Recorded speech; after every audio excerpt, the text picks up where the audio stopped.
Baik, assalamualaikum warahmatullahi wabarakatuh. Kembali lagi bersama kami di sini pada Batur Entertain yang akan memberikan soal dan juga pembahasan P3K berkaitan dengan kompetensi manajerial yang part yang kedua, teman-teman. Dilanjutan dari part yang pertama yang kemarin. Mudah-mudahan apa yang kami sampaikan ini bermanfaat bagi teman-teman semuanya yang akan ikut tes pada hari ini. Baiklah. Tidak lama-lama, langsung saja ke soal berikutnya, nomor 14. Guru setelah pembelajaran langsung memberikan penilaian praktek terhadap siswa dan mengumumkan hasilnya untuk siswa. Bagaimana pendapat Anda tentang hal ini? A. Bagus, karena guru tersebut telah menerapkan prinsip transparan. B. Bagus, karena guru dapat mengetahui mana siswa yang sudah bisa dan mana siswa yang belum bisa.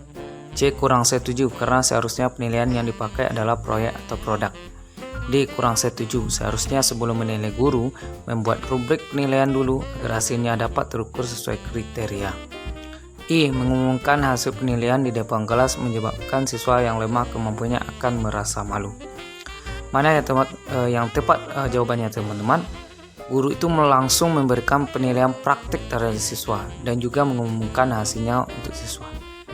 Jawaban yang tepat adalah yang D, teman-teman.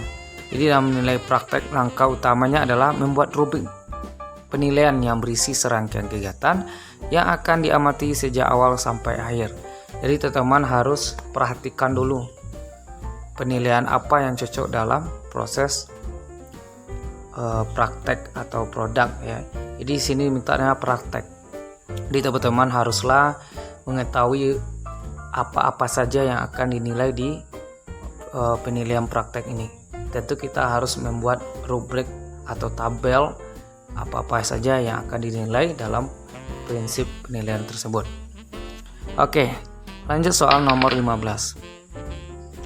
Dalam menentukan jumlah alokasi waktu pada KD, Budina selalu memperhatikan aspek-aspek di bawah ini, kecuali jumlah minggu efektif, B. jumlah dan keluasan KD, C. kedalaman dan tingkat kesulitan KD, D. tingkat kepentingan KD, E. jangka waktu pengguna media. Yang ditanyakan yang bukan teman aspek menentukan jumlah alokasi waktu dalam KD. Jawaban yang kecualinya adalah yang E ya. Kalau berkaitan dengan media itu nggak masuk ya dalam menentukan alokasi waktu dalam KD. Inilah ada 4 kriteria yang harus kita pahami ya, mulai jumlah minggu efektif dan sampai ke 4 tingkat kepentingan dan urgensi atau manfaat KD. Oke, lanjut nomor 16, teman-teman. Penentuan alokasi waktu pada silabus itu berdasarkan A. program tahunan, B. program semester, C. analisis minggu efektif, di kedalaman materi SKL dan standar isi. Mana yang tepat, teman, dalam menentukan alokasi waktu pada silabus? Jawaban yang tepat adalah yang C. Jadi kalau seandainya kita menentukan KD di silabus, yaitu didasarkan jumlah minggu efektif dan alokasi waktu mata pelajaran per minggu dengan mempertimbangkan jumlah KD, keluasan, kedalaman, tingkat kesulitan, dan tingkat kepentingan kompetensi dasar. Jadi teman-teman harus pahami dulu apa-apa saja yang penting di dalam silabus. Jadi seandainya kita menentukan alokasi waktu pada silabus, kita harus paham dulu. Dasarnya adalah jumlah minggu efektif. Mana minggu efektifnya, mana minggu yang tidak efektifnya, itu yang harus kita bila-bila terlebih dahulu, teman-teman. Oke, lanjut soal nomor 17. Jika pada silabus terdapat diksi memecahkan masalah sampah, hal itu terdapat pada komponen A. materi pelajaran, B. kegiatan pembelajaran, C. kompetensi dasar, D. indikator pencapaian kompetensi, E. penilaian. Memecahkan masalah sampah, teman-teman. Jawaban yang paling tepat adalah yang C. Kenapa yang C, teman-teman? Karena di sini kita lihat, yang C kompetensi dasarnya. Ya, materi tidak memilih kata kerja operasional KKU, sedangkan KD dasarnya memilih KKU. KKU ini adalah kata kerja operasional, itu yang disebut dengan KKU. Jadi yang paling tepat jawabannya adalah yang C, teman-teman. Oke, lanjut soal nomor 18. Kumpulan tugas siswa yang akan dijadikan bahan untuk menyusun laporan hasil belajar kepada orang tua disebut penilaian: A. Jurnal, B. Portofolio, C. Rapor, D. Produk, E. Kinerja. Ingat intinya teman-teman, dijadikan bahan untuk menyusun laporan hasil belajar. Jadi paling tepat adalah yang B. Kenapa yang B? Ya, kita bahas satu persatu. Kalau jurnal adalah catatan pendidik ya, di dalam maupun di luar kelas, yang berisi informasi hasil pengamatan pada tentang kekuatan dan kelemahan peserta didik. Jadi jurnal ini adalah sebagai catatan harian lah ibaratnya itu ya, yang akan menilai kegiatan atau proses belajar, baik itu kemampuan lemahkah siswa atau tidakkah siswa. Kemudian ke portofolio yang tadi ini dia kumpulan tugas. Jadi laporan untuk menyusun hasil laporan itu disebut dengan portofolio. Sedangkan produk jadi pilihan keterampilan. Ke kinerja mengkombinasi kompetensi proses dan produk hasil. Kalau laporan hasil akhir belajar tiap semester. Jadi teman-teman harus kuasai dulu maksud dari prinsip penilaian ya dalam proses pembelajaran ini. Baik, soal selanjutnya nomor 19. Coba teman-teman perhatikan ini teknik-teknik penilaiannya. Jadi penilaian sikap yang mana yang tepat teman-teman? Jawaban yang tepat adalah ya ini dia, yang C. 1. Observasi, ini termasuk pengamatan teman-teman. Kalau pertanyaan langsung interview. Jadi yang menilai sikap adalah penilaian diri antar teman dan jurnal. Itu yang maksud dalam teknik penilaian sikap. Oke. Soal selanjutnya soal nomor 20. Penilaian yang tepat untuk mengukur kemampuan siswa dalam membuat produk-produk teknologi dan seni seperti makanan, pakaian, hasil kerja, patung, lukisan adalah mana yang tepat teman-teman antara A sampai E? Jawaban yang tepat untuk mengukur kemampuan siswa dalam bentuk produk ya jelas ya yang B ya, karena membuat produk itu menghasilkan suatu barang ya, suatu yang bisa dihasilkan ya, baik berbentuk barang, baik berbentuk lukisan, seni dan lain sebagainya, itu namanya produk. Oke, lanjut soal berikutnya nomor 21. Dalam menyusun instrumen penilaian tertulis harus memperhatikan hal yang berikut kecuali materi, bahasa, relevansi, kaidah penulisan, konstruksi. Mana yang bukan ya menyusun instrumen penilaian tertulis? Jawaban yang tepat adalah yang C, relevansi. Kalau relevansi ini adalah kaidah dalam menyusun instrumen penilaian proyek. Sedangkan yang diminta adalah instrumen penilaian tertulis. Jadi jawaban yang salah adalah yang C teman-teman. Oke, lanjut soal nomor 22.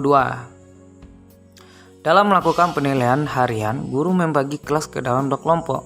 Kelompok pertama mengerjakan nomor 1 sampai 10. Kelompok 2 mengerjakan soal 11 sampai 20. Hal ini bertentangan dengan prinsip penilaian apa teman-teman? A. Adil, B. Objektif, C. Terpadu, D. Terbuka, E. Sistematis. Jadi kelompok pertama 1 sampai 10, kelompok 2 11 sampai 20. Jadi bertentangan ini teman-teman. Prinsip apakah? Itu adalah prinsip adil ya.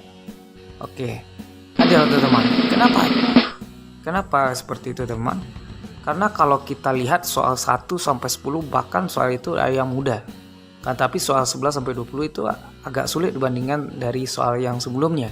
Maka dari itu prinsip yang bertentangan dengan prinsip keadilan. Kenapa tidak memihak atau merugikan salah satu peserta didik? Oke, jadi objektif adalah tidak pengaruh subjektif. Jadi teman-teman harus pahami dulu ini ya, masalah-masalah prinsip penilaian ini, supaya nanti ketika ada keluar tentang prinsip penilaian, teman-teman bisa menjawabnya dengan baik. Nah, kita lanjutkan soal nomor 23. Pak Slamet adalah guru IPA yang berasal di Jawa. Beliau ditugaskan di Kalimantan. Dia selalu memberikan tambahan nilai untuk Siti karena Siti juga berasal di Jawa. Hal ini bertentangan dengan prinsip penilaian A. Edukatif, B. Akuntabel, C. Sistematif, D. Objektif, E. Adil. Mana yang paling tepat teman-teman? Jawaban paling tepat adalah yang E, yaitu bertentangan dengan prinsip keadilan. Karena selama ini dia tidak adil dalam menilai peserta didiknya. Kenapa? Karena dia kalau seandainya dia daerahnya atau orang kampungnya atau orang yang dekat dengan dia ditambah nilainya, maka itu prinsip yang bertentangan adalah prinsip keadilan. Maka jawaban yang tepat adalah yang adil. Oke, lanjut soal 24 teman-teman. Salah satu orang tua peserta didik yaitu Pak Dadang mendatangi sekolah untuk melakukan klarifikasi terkait nilai anaknya yang tidak sesuai harapan. Pasalnya anak dari Pak Dadang terkenal sebagai anak yang cerdas sejak kecil, namun nilai yang diperoleh tidak baik. Sebelum memarah, Pak Dadang mendatangi Bu Lina sebagai wali kelasnya. Kemudian Bu Lina sebagai wali kelas menunjukkan semua data perolehan nilai dari siswa tersebut. Dan setelah melihat dengan mata kepala sendiri, baru Pak Dadang memahami dan meminta maaf kepada Bu Lina. Dengan demikian, Bu Lina telah menerapkan prinsip penilaian A. Terbuka, B. Akuntabel, C. Sistematis, D. Adil, E. Objektif. Jadi ketika itu dia merasa anak Pak Dadang ini adalah anak yang luar biasa, pintar, kan tapi sesuai kenyataannya nilainya mungkin ada kekurangan di mata pelajaran dari wali kelasnya. Maka dari itu Bu Lina menyampaikan hasil laporan hasil siswa ke Pak Dadang, maka Pak Dadang menerima hal tersebut. Jadi prinsip apa yang dipakai oleh Bu Lina? Jawaban yang tepat adalah yang B. Akuntabel. Jadi dapat dipertanggungjawabkan hasilnya. Jadi yang akuntabel itu adalah dapat dipertanggungjawabkan. Jadi seandainya ada pun yang komplain dari wali murid, jadi kita sebagai seorang guru tentu harus mampu memberikan pertanggungjawaban tentang hasil yang didapatkan oleh anak murid kita. Itu jawabannya yang paling tepat adalah yang B teman-teman. Oke, lanjut soal nomor 25. Peran satuan pendidikan dalam pelaksanaan literasi di sekolah adalah sebagai berikut, kecuali A. Melaksanakan kegiatan pembiasaan harian, mingguan, bulanan, semester, kegiatan rutin membaca 15 menit sebelum pembelajaran. B. Menyediakan ruang baca untuk peserta didik, pendidik, dan tenaga pendidikan. C. Mendorong terbentuknya ruang baca outdoor yang nyaman. D. Melakukan pengawasan dan mewajibkan peserta didik membaca sejumlah buku sastra dan menyelesaikannya dalam kurun waktu tertentu. E. Melakukan analisis kebutuhan dan mengkaji isu-isu yang terkait kemampuan literasi pendidik dan peserta didik. Yang bukan penerapan ya, atau peran pelaksanaan literasi di sekolah. Jawaban yang tepat adalah yang bukan adalah yang E. Melakukan analisis kebutuhan dan mengkaji isu terkait kemampuan literasi pendidik dan peserta didik adalah tugas pemerintah dalam hal ini, yaitu adalah Kemendikbud. Jadi yang I-nya bukan adalah yang melakukan analisis kebutuhan, teman-teman. Itu karena tugas pemerintah, yaitu Kemendikbud. Oke, soal terakhir di sesi kedua ini, di bagian kedua ini kompetensi manajerial. Perilaku yang dapat diukur untuk menunjukkan ketercapaian dasar tertentu yang menjadi acuan penilaian mata pelajaran. Mana dia? A. Kompetensi inti, B. Standar kompetensi lulusan, C. Indikator, D. Standar isi, E. Standar proses. Yang perilaku yang dapat diukur menunjukkan ketercapaian kompetensi. Jawaban yang tepat adalah yang C.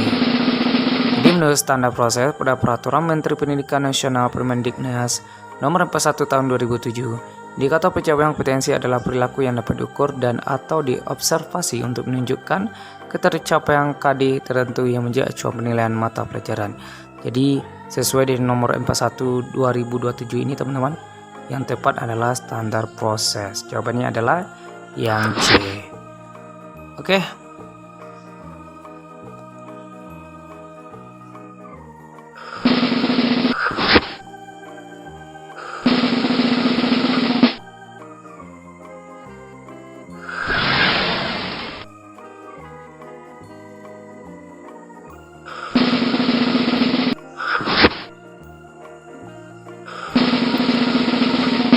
Baik, itu sajalah. Baik teman-teman, itu saja dari kami dari Ladang Batu Entertain, dari soal-soal dan juga pembahasan mulai dari nomor 14 sampai 26. Mudah-mudahan apa yang kami sampaikan ini bermanfaat bagi teman-teman semuanya. Dan bagi teman-teman yang belum menonton video yang sebelumnya berkaitan dengan masalah soal-soal dan pembahasan P3K, silakan dilihat di bawah ini teman-teman di kolom deskripsi. Mudah-mudahan ini bermanfaat bagi teman-teman. Kami doakan teman-teman lolos PG, bahkan lolos sampai akhir. Mungkin itu saja teman-teman. Sekian, terima kasih. Assalamualaikum warahmatullahi wabarakatuh.